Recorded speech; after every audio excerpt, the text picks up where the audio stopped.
What is going on, Hot Take Nation? It is David Ramsden-Wood here for another episode of the Hot Take of the Day podcast. And we have had about a 6-week, maybe even 8-week break from putting some episodes out. So I hope you've enjoyed not hearing my voice.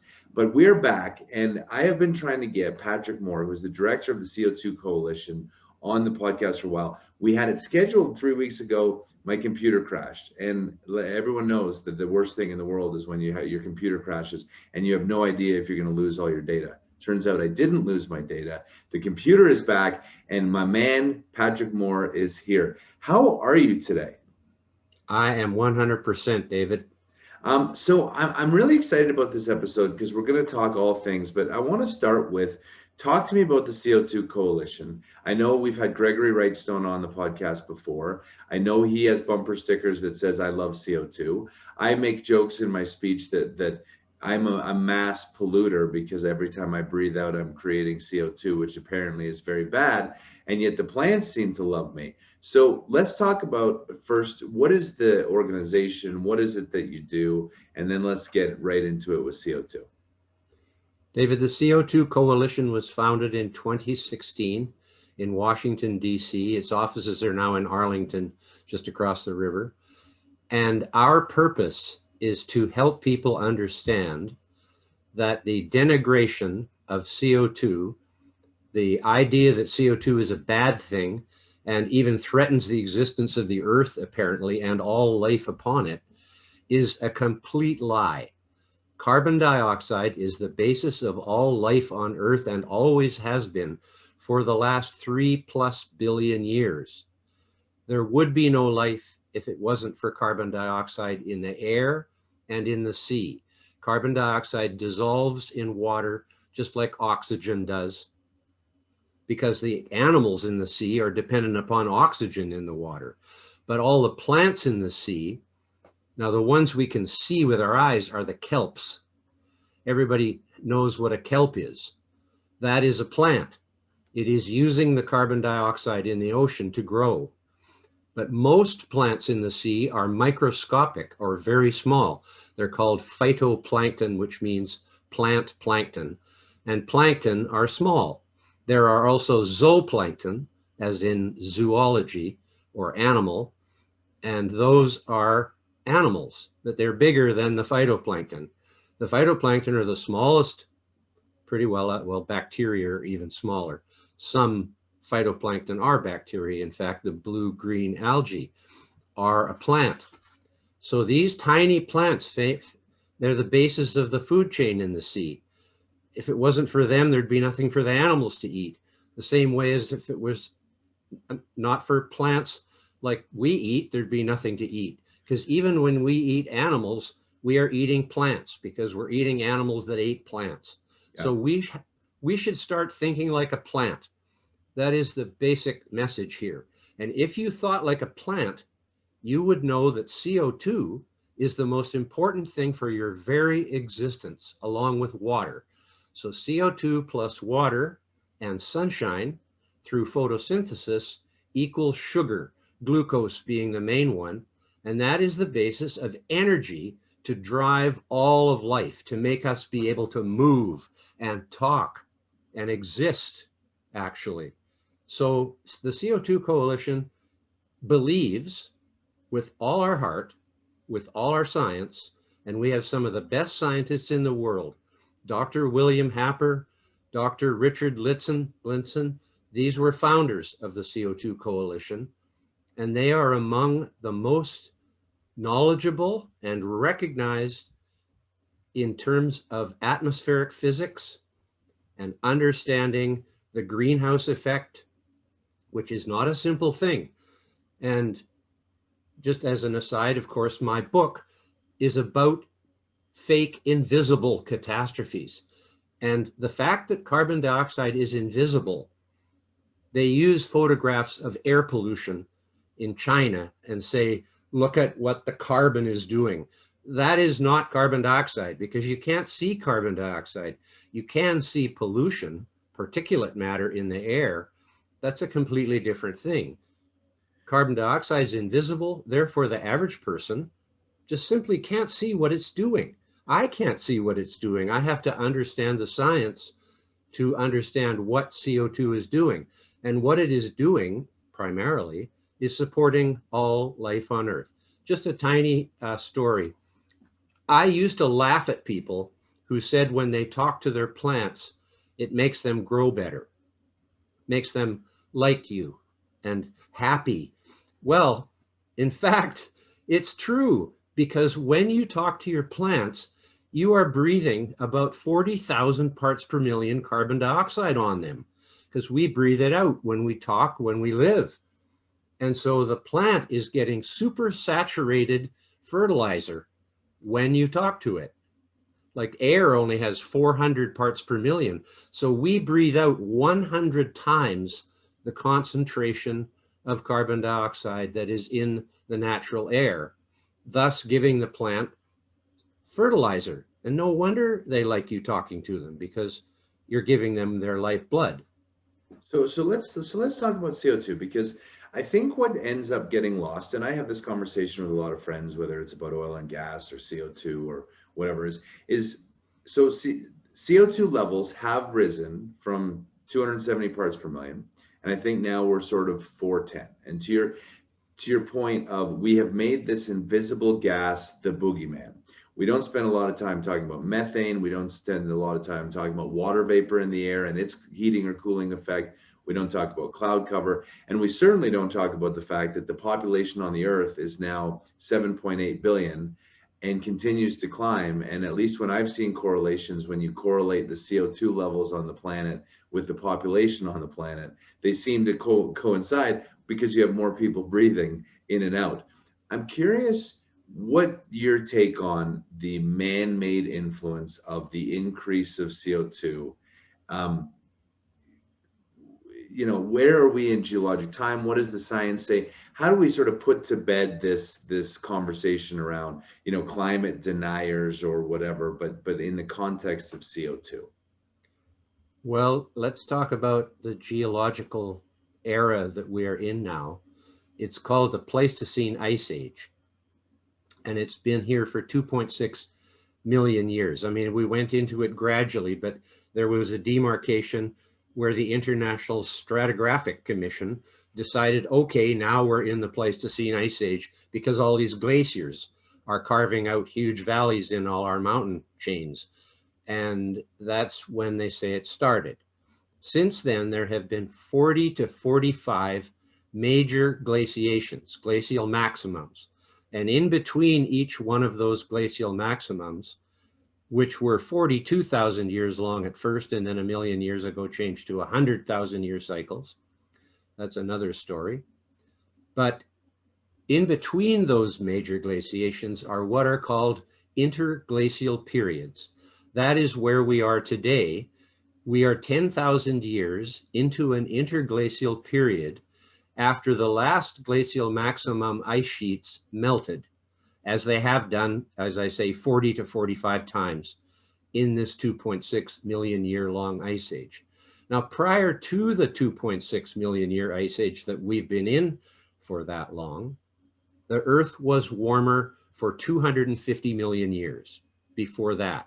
There was no ice age before this one until you go back 250 million years to the Karoo.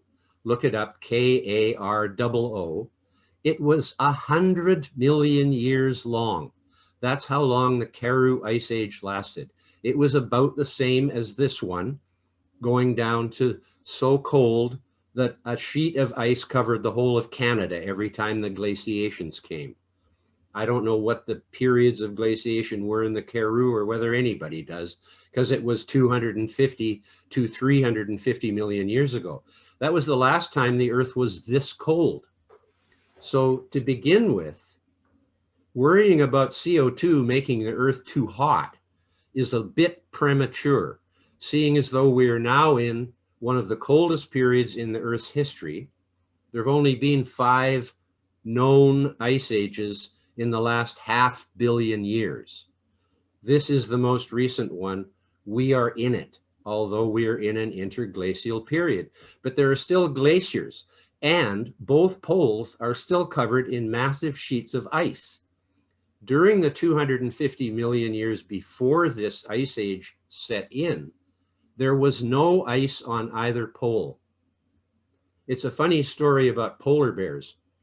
They say that climate change threatens the existence of polar bears. Actually, polar bears wouldn't exist if it weren't for climate change. They evolved from the grizzly bear, otherwise known as the European brown bear on the other side of the world. They're the same species. The grizzly bear came here when we did across the Bering Land Bridge during the last major glaciation, when the sea was 400 feet lower than it is now, and the land was exposed from Alaska to Russia.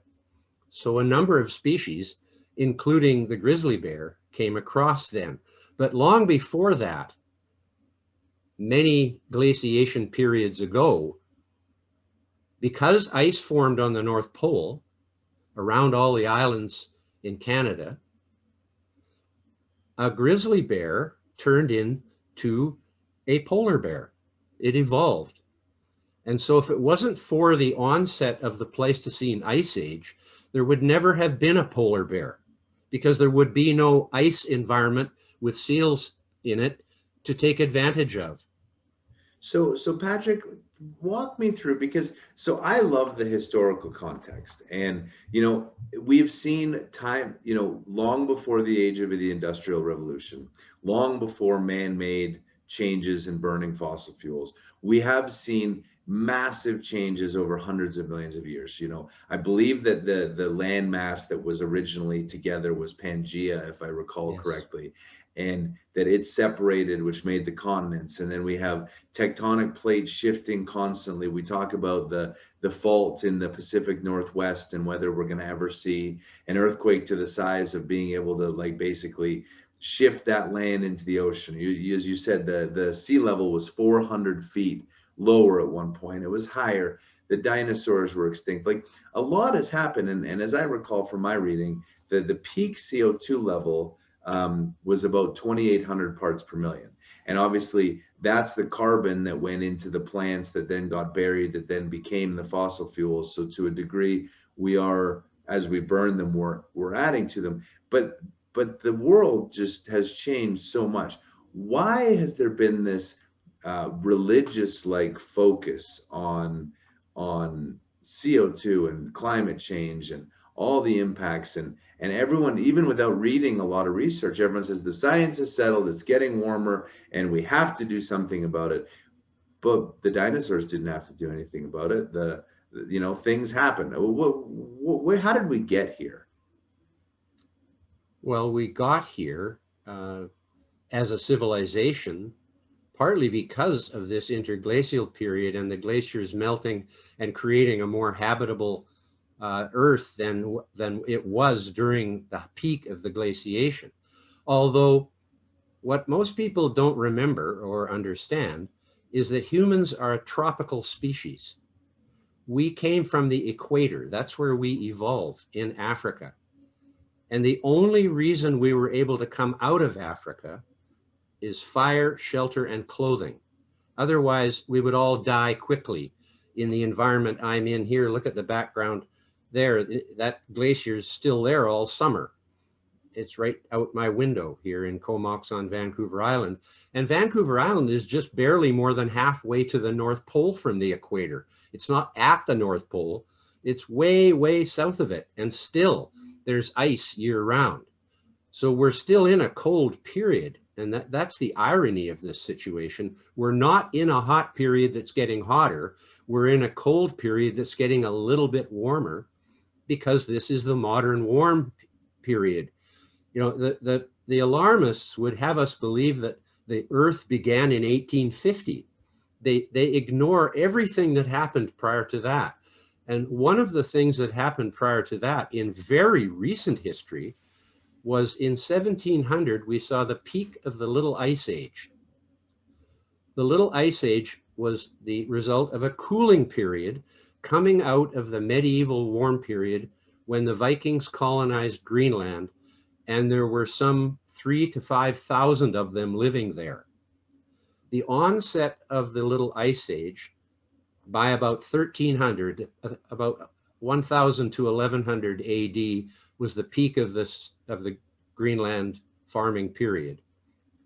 They all left as the Ice Age set in, because it basically became impossible to live there anymore. This happened only a few hundred years ago, and this is ignored. Never mind what happened a few million years ago.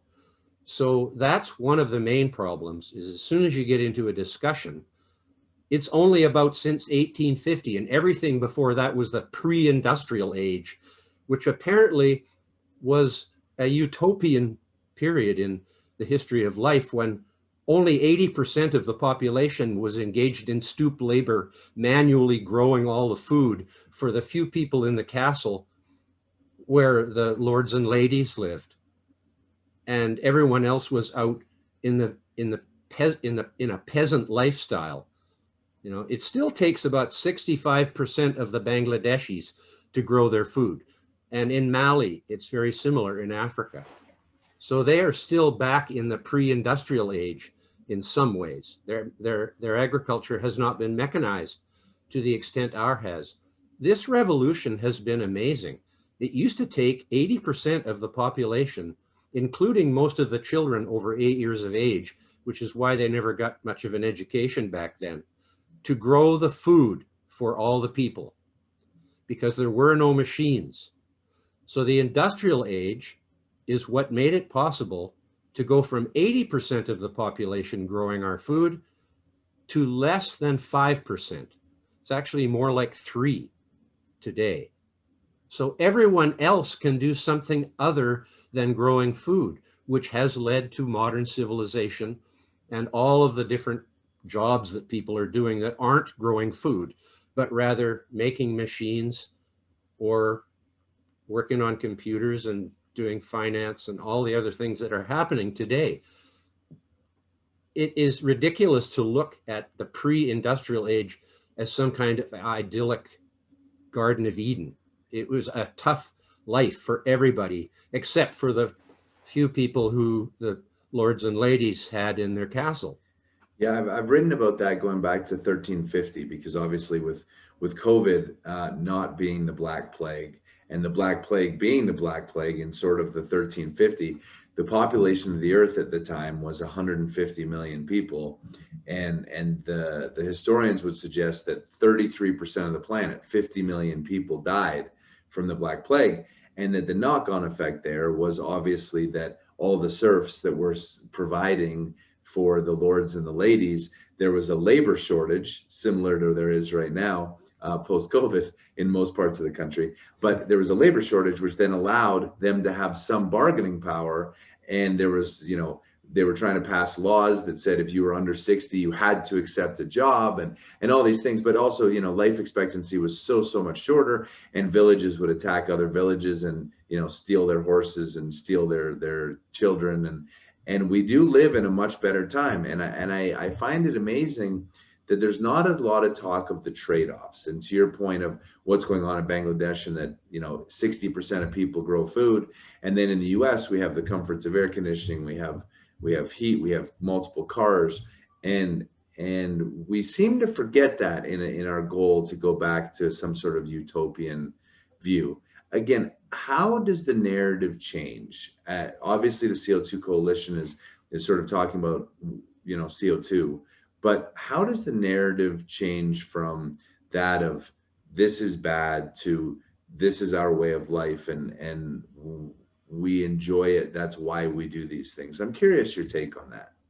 Well, there's kind of two possibilities. Either we wake up before we destroy our civilization, in essence, like giving up 80+% of all our energy, which is fossil fuels.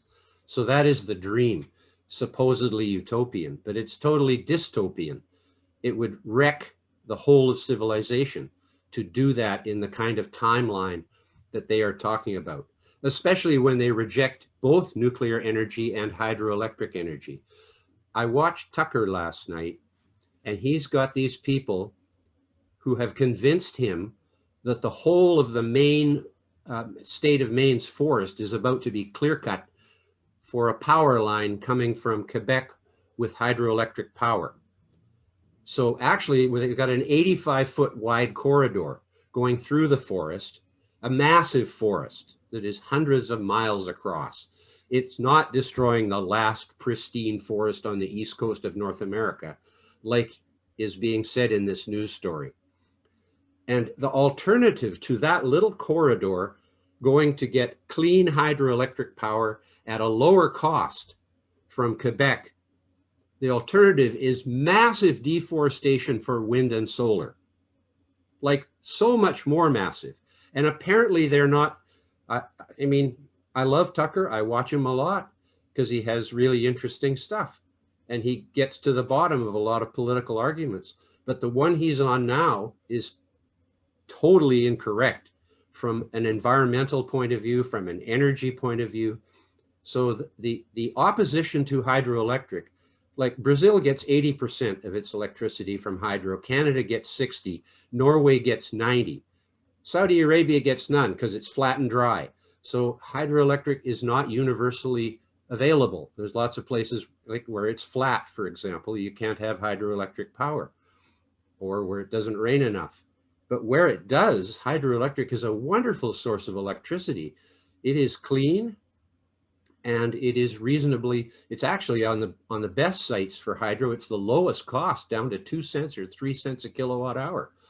And instead they want to put stuff that's going to cost 20, 30, 40 cents a kilowatt hour and take up a lot of land in the process. So that's a real shame that the green movement doesn't recognize nuclear. I was talking hydro there because it's current, but nuclear is by far the most important one because it is universally applicable. It can be put anywhere on this earth, right from the North Pole to the equator.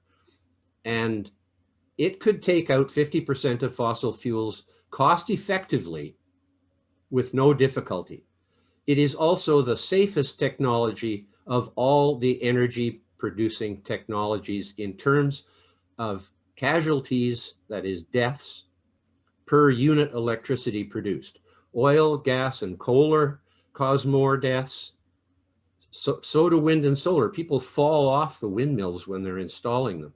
And it doesn't take very many people to fall off to add up to so many deaths per kilowatt hour produced, because wind and solar don't produce that much energy. It's like 2% at this point, and they're trying to make it 80 with their dream world.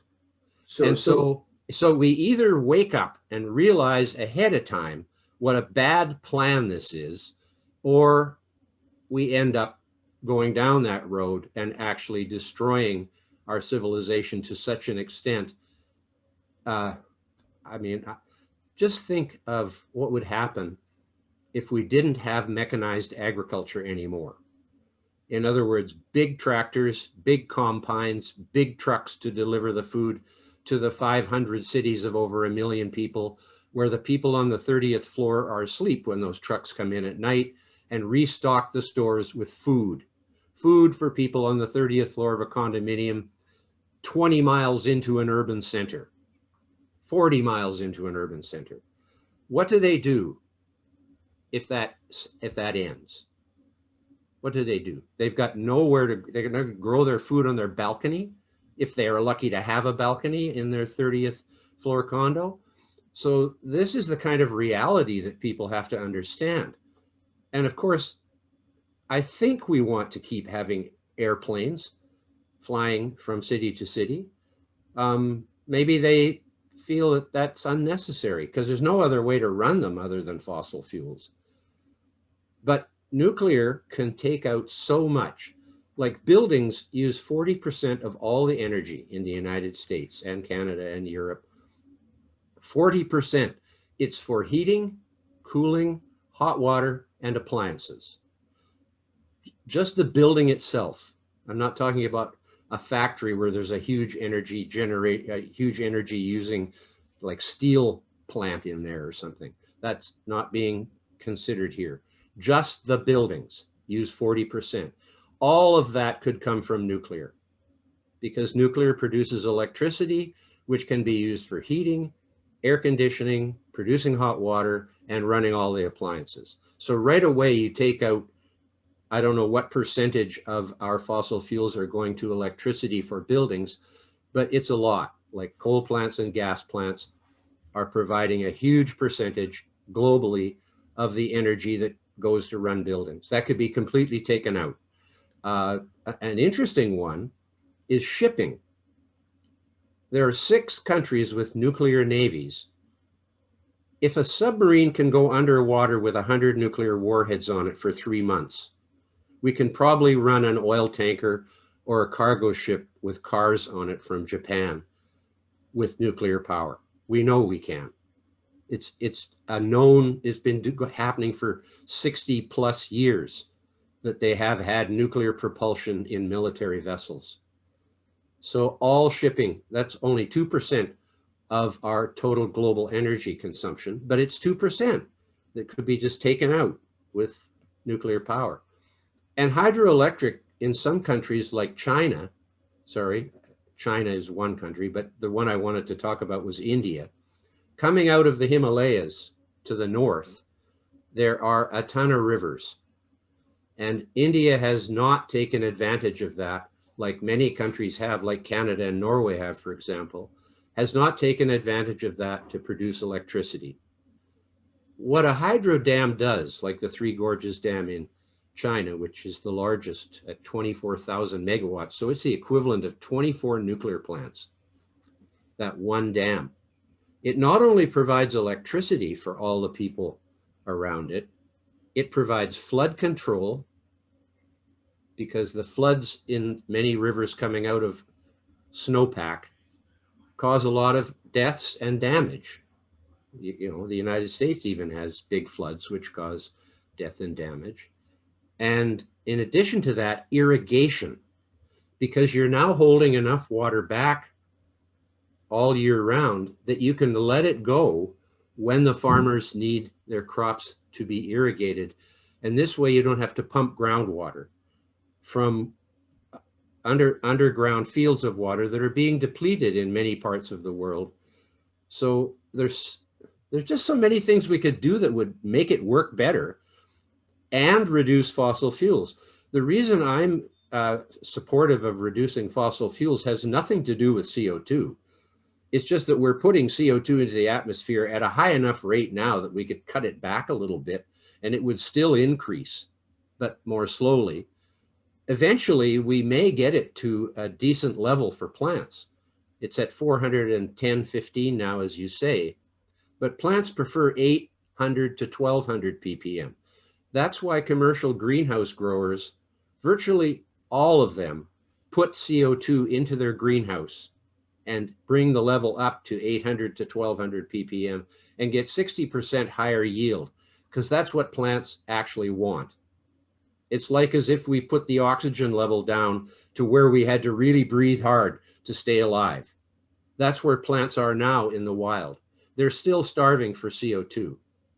During the last glaciation, when CO2 went down to 180, because when the seas cool, they absorb CO2 from the atmosphere and cause it to reduce.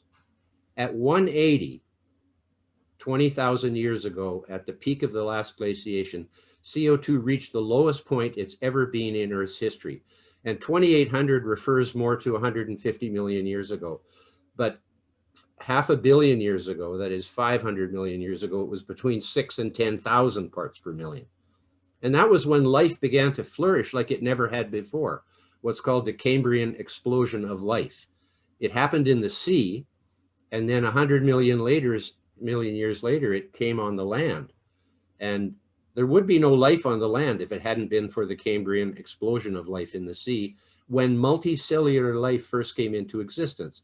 So going back then, we had CO2 levels at 10,000 parts per million. And it was probably higher before then, because there's been a general decline in CO2 all through the history of life, as opposed to water, where there hasn't been a decline. Water has never been locked up in fossil fuels or in carbonaceous rocks. Like all of the shelled creatures in the sea, when their shells drop to the bottom of the ocean, they take carbon with them in the form of calcium carbonate. And that removes carbon from the carbon cycle in the sea, in the air, and on the land. So that 180 ppm, which it went down to during the last major glaciation 20,000 years ago, the lowest it's ever been in the history of the Earth, and only 30 parts per million above the death of plants. So we came within 30 parts per million of the trees dying and the forest dying, basically, and all the plants on Earth beginning to die. That has some repercussion on the animals like us. It's what happened during the dinosaur extinction, when an asteroid hit the Yucatan south of Florida, pierced right through the crust of the Earth into the molten magma below, and threw it up into the stratosphere. If you see a raindrop fall on the water, you'll see that blip come back up. Well, that came back up in the form of all of this rock in particulate and filled the stratosphere with a cloud of stone in small particles that stopped the sunlight from coming in for many years. Because once something gets in the stratosphere, it doesn't come out of there easily. It just keeps going around the Earth. So the whole Earth was darkened by that asteroid impact. And that's why so many species died, and many, like hundreds of thousands of species went extinct 65 million years ago. All the marine dinosaurs, all the terrestrial dinosaurs were gone at the end of that. And it was only a period of a few years. Anyways, it went down to 180. And if it goes down lower than that, plants will begin to die. Then we come along 20,000 years later, after it has come back up due to the warming of the modern warm period and the interglacial period that we're in now. It's come back up to 280 before industrialism. We've brought it to 400. We have actually restored a balance to the global carbon cycle and have saved life from this continuous decline in CO2 that is in the record. It's in the geological record that CO2, just in the last 150 million years, went from somewhere between 2000 and 2500 to 180.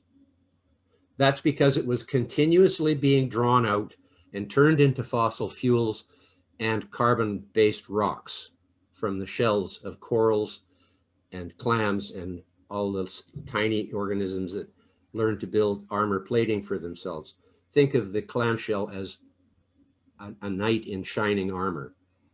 They figured out how to protect their soft bodies, like oysters and all of these shelled animals. They made armor plating for themselves from seawater, from the carbon dioxide and the calcium in seawater. They combined it to make limestone, which is what their shells are produced with. So we have come along and we found these fossil fuels in the ground and we started burning them for energy. We didn't have any thought about carbon dioxide when we started burning fossil fuels. It wasn't even, perhaps they knew the chemical name of it then. I'm not sure, but it wasn't about CO2. It was about getting energy from these fossil fuels. So inadvertently, in the same way that the shelled creatures in the ocean inadvertently started causing a decline in the CO2 in the ocean and the air, in other words, a decline in the foodstuff for life, they did that inadvertently. They had a perfectly good reason for doing it, making armor plating for themselves. We come along and for a perfectly good reason, replacing wood and the forests would not support a population like we have now as our primary energy source. If they banned fossil fuels tomorrow, there wouldn't be a tree left in the world in 5 years, because that's all there would be to heat and manufacture and do all the other things we need energy for. So we come along, find these fossil fuels, start burning them for energy, and inadvertently bring a balance back to the global carbon cycle. It's almost as if we were meant to be doing that, because nothing else was going to do that. But the main point there is we are not adding carbon dioxide to the atmosphere. We are putting some of it back that was taken out before. and put into the ground and lost to life, because we can't eat coal, and we can't. Back then, we couldn't just dig it out of the ground and turn it into anything edible. Same with the rocks. I mean, the only way that those calcium carbonate rocks are being returned to the atmosphere as CO2 is the cement industry, which uses limestone, turns it into lime, which produces CO2. 5% of all our CO2 emissions are from cement production. 95% are from fossil fuels. So even if we quit using fossil fuels altogether, we would probably still keep making cement. And even that would very gradually continue to increase the amount of CO2 in the atmosphere, which is a good thing. Well, and the steel industry as well. And it does, again, we don't talk much about population, but we do have 7.8 billion humans, and we have massive livestock industry with, you know, the number of pigs and cattle and chickens and lambs and sheep, like we have this huge, and they're all creating CO2, which is proportional to their existence. And as you say, in poorer parts of the world, we're deforesting because they're needing to burn the wood but they're create heat and cooking. David, they're not creating CO2. They're part of a cycle. Totally fair. All of the CO2 that they breathe out, that we breathe out, the plants are absorbing again next year. That's a cycle. The fossil fuel is a one-way thing. The coal plants don't reabsorb the CO2 next year. They just keep putting it out. So that is where the myth comes that we are not the main cause of the CO2 increase in the atmosphere, because plants every fall put out more than 10 times as much CO2 as they decompose as we do. But then in the spring, they absorb it all back again, plus some, because the increase in CO2 that we have caused is resulting in a greening of the earth. The biomass of the earth is increasing. In other words, every year, the plants are taking more CO2 out of the atmosphere than they are putting back into it when they decay in the fall.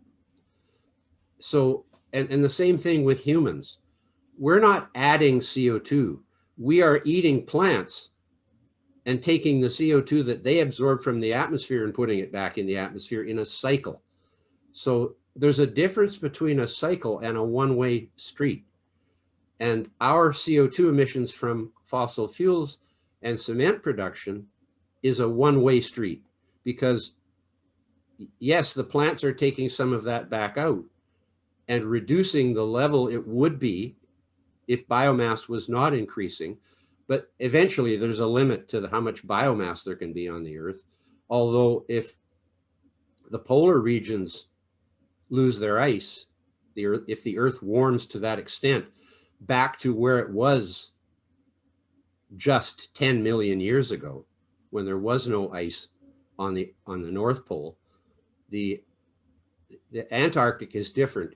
The southern hemisphere is colder than the northern hemisphere because it's mostly ocean, and land heats up more than water does when the sun shines on it. So the Antarctic has always been colder in this last 20 million years or whatever, because the continents, as you say, do move around. But as they are now, the Antarctic started freezing over way before the Arctic did. But if the Earth actually did warm, not because of us, we didn't cause the ice ages to come on. We had nothing to do with it, absolutely nothing. And the changes in climate that have happened prior to this slight warming that is happening in the last 150 years are so much larger. And I get fact-checked when I say that the rate at which the climate is changing today is not unprecedented. Even in the last 10,000 years, there's periods when the warming and cooling occurred more rapidly than it is today. It's a complete myth that we are in some kind of special era where the heating is happening at an unprecedented pace. The heating has been 1 degree Celsius since 1850. 1 degree. And they're worried about another half a degree when the climate has changed 10 degrees back and forth during history and life has come through it. People say, well, we couldn't survive the climate of 60 million years ago when it was like really a lot warmer on the earth. But of course we could, because all our ancestors did. We wouldn't be here if our ancestors hadn't survived through everything that's happened. That's what people don't understand, is every single living thing on earth, every tree behind me there, every bird, every insect, every bacteria, every living thing represents a continuous, unbroken, successful reproduction since the beginning of life, 3.5 billion years ago. You and I can trace, if we could, our existence back to the beginning of life. Otherwise, if it's broken, like a tree, the evolutionary tree being pruned by climate events and asteroids in particular, once it's pruned, that's the end of that line. And they're not here because that's when their line stopped. But our line goes back to the beginning of life.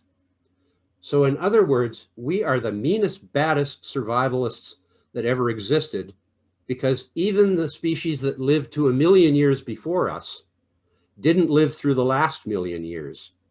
We did. Our ancestors did. So on this timeline that we're on now, all the species are the same age. They say that, oh, we're a newer species than the trees. No, when the trees were just beginning, whatever came before us was just beginning too. Like we have evolved through the beginning of life till now, every one of us. And that is kind of a spiritual concept in a way, like 3.5 billion years. Every one of us has a 3.5 billion year history of continuous successful reproduction. And now we're becoming aware in ways that 100 years ago there was no inkling of. We're becoming aware of the history of the earth and where we fit into it, and the fact that carbon dioxide is the basis of all life, and denigrating it and calling it names is probably the worst cult that has happened in a very long time, because that's what it is. It is a cult based on no good science. As a matter of fact, this is the biggest setback in actual scientific analysis of what's going on since who knows when, since Galileo was jailed for life because he thought the earth went around the sun. The absolute ridiculousness of saying that CO2 is negative when it is the basis of life has got to be stopped. Somehow this has to be recognized. And now we have all the world's highest international bodies, even the energy ones, like the International Energy Agency, and all these people are talking about net zero. In other words, no fossil fuels. They are the ones who are creating a prediction of Armageddon. They are the ones who threaten the existence of human civilization more than anything else. There's nothing else you could do that I know of other than start a pandemic that was even worse than the one we've had now, that would kill 90% of the population. There's nothing worse that we know of to destroy civilization than ending the use of fossil fuels like overnight in 30 years. Ending the use of fossil fuels in 200 years, okay, as long as you accept nuclear and hydroelectric as alternatives. If you don't accept them as alternatives, then there's simply no way, not even in 200 years. You'll never get there. Nuclear is clearly the solution for the future. And I could go on forever about nuclear energy, which I won't do right now because it would take forever. but it is the future of energy. There's simply no doubt about it. There's enough nuclear fuel to last for tens of thousands of years. There is not enough fossil fuels to last for tens of thousands of years. That's why I'm in favor of reducing the use of fossil fuels. But it has to be done with practical solutions rather than wind and solar, which is available like 25% of the time mostly. It has to be done with something that is continuous and reliable and cost effective. Those are the three factors that need to be taken into account. And nuclear checks all those boxes, as does hydroelectric. So, Well, Patrick, we'll leave it there because I think that I hope the listeners have had a little bit more time. And what I love about the podcast format is instead of a 2-minute clip on a news channel or a headline, you can really dig into the issues. And I think in the construct of the CO2 life cycle, in the construct of the creation of our civilization and the changes that have occurred through time, I think there's been a fantastic conversation, really enlightening, and I really appreciate you coming on. And I've loved looking over your shoulder at the Canadian Rockies there, and hope everything is coming to an end with the lockdowns in Canada. We miss our neighbors. We look forward to the border being open. So thank you so much for joining. 3 cheers for the border being open, David. I've got dates in the States, and I don't know if I'm going to be able to make them. And that is actually Vancouver Island you see behind you. Comox is on the east coast of Vancouver Island, and Vancouver Island is the largest island from Alaska to Argentina. In other words, on the west coast of the New World. This is the biggest island there is. And I didn't even as a Canadian, I did not know that. So I learned something else today. So it is a beautiful place. Thank you so much for joining. Until next time, listeners, write a review. It's good to be back, and be safe, be good. Have a great day, and bye for now.